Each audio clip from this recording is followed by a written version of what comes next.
सुप्रभात बच्चों, आज हम कक्षा 12वीं कॉमर्स प्लस आर्ट्स दोनों क्लास के विद्यार्थियों के लिए है। विषय अर्थशास्त्र, पूर्ति एवं पूर्ति की लोच।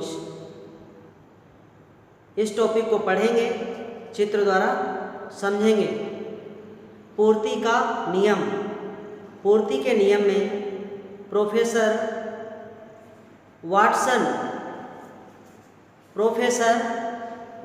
के अनुसार हम इसके नियम और परिभाषा को पढ़ेंगे। प्रोफेसर वाटसन के अनुसार पूर्ति का नियम बताता है कि अन्य बातों के समान रहने पर एक वस्तु की पूर्ति कीमत के बढ़ने से बढ़ जाती है तथा कीमत के घटने से घट जाती है। हम सबसे पहले इस नियम को जानेंगे और समझेंगे चित्र के माध्यम से। यहाँ पर ये O से X अक्ष की ओर OX रेखा है, O से Y अक्ष की ओर OY रेखा है। यहाँ पर वस्तु की मात्रा या वस्तु की मांग को समझाया गया है। OQ2, OQ, OQ1 units of commodity. वस्तु की मात्रा जो मांगी जाती है क्रेताओं द्वारा, वो आयच में प्राइस इन रुपीस जो वस्तुओं की कीमत रहती है, जो कीमत घटती बढ़ती है, उसको दर्शाया है। OP2, OP, OP1 और ये यस रेखा है। मांग और कीमत घटने बढ़ने के बीच की यस एक रेखा है जो यह बताती है कि वस्तु की कीमत बढ़ने पर मांग बढ़ जाती है, वस्तु की कीमत घटने पर मांग घट जाती है और वस्तु की कीमत समान रहने पर वस्तु की मांग समान रहती है। तो जब मांग समान होगी तो पूर्ति भी समान होगी। जैसे हमने मांग के बारे में पढ़ा था, वैसे ही हम यहाँ पर पूर्ति के बारे में पढ़ रहे हैं। पूर्ति एवं पूर्ति की लोच। यहाँ पर OP वस्तु की कीमत है, स्थिर कीमत है, तो यहाँ पर OQ पूर्ति है, वस्तु की पूर्ति। क्योंकि हम यहाँ पर मांग को नहीं पढ़ रहे हैं, हम यहाँ पर पढ़ रहे हैं पूर्ति को। लेकिन जैसे मांग के नियमों को पढ़ा था, वैसे ही यहाँ पर हम पूर्ति के नियमों को पढ़ रहे हैं। यहाँ पर OP2 वस्तु की कीमत गिर जाती है तो OQ2 वस्तु की पूर्ति भी घट जाती है। जब OP1 वस्तु की कीमत बढ़ जाती है तो OQ1 वस्तु की पूर्ति भी बढ़ जाती है।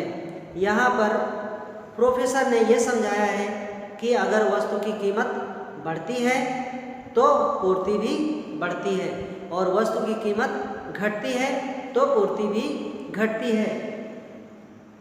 ये कीमत घटी, पूर्ति घटी। ये कीमत समान है, पूर्ति भी समान है, कोई पूर्ति में कमी वृद्धि नहीं हो रही। यहाँ पर वस्तु की कीमत बढ़ी तो वस्तु की पूर्ति भी बढ़ा दी जाती है। यह नियम में समझाया है। अब पूर्ति के नियम की कुछ मान्यताएं हैं। पहली मान्यता है उत्पत्ति के साधनों की कीमतों में अपरिवर्तित रहनी चाहिए। मतलब वस्तु के साधनों की जो कीमतें हैं वो अपरिवर्तित रहना चाहिए। क्योंकि उत्पादन में अगर हम कीमत को घटाएंगे बढ़ाएंगे तो फिर क्या होगा, परिवर्तन हो जाएगा।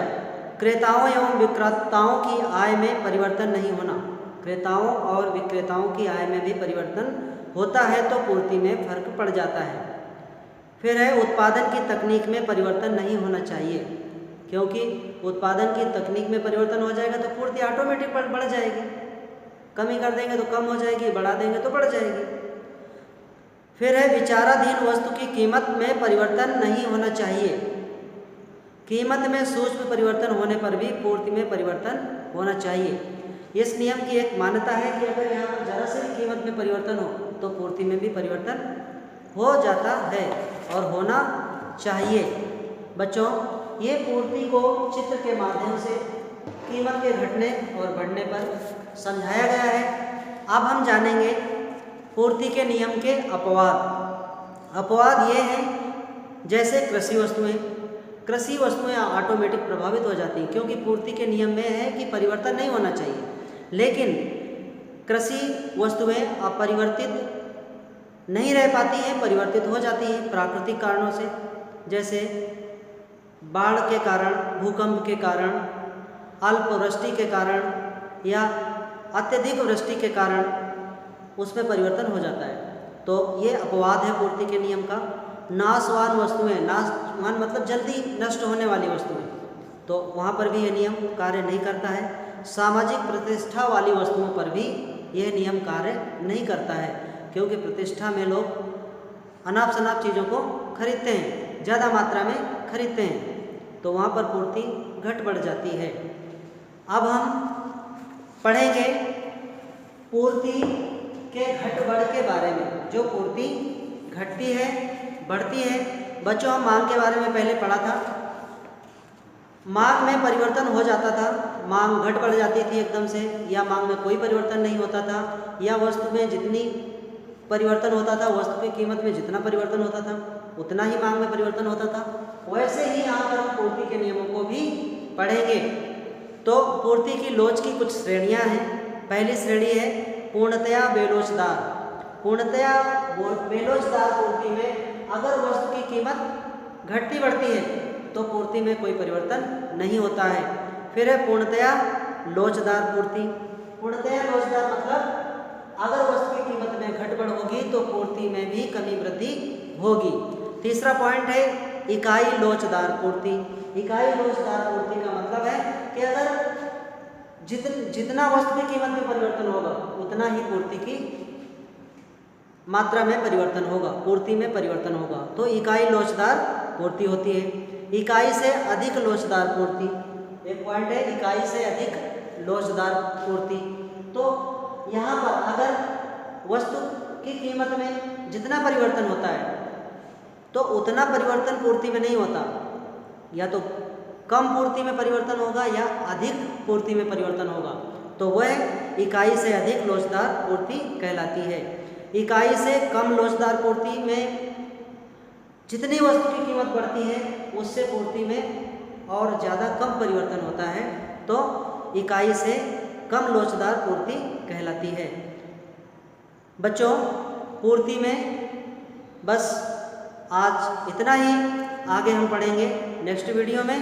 Thank you, have a nice day.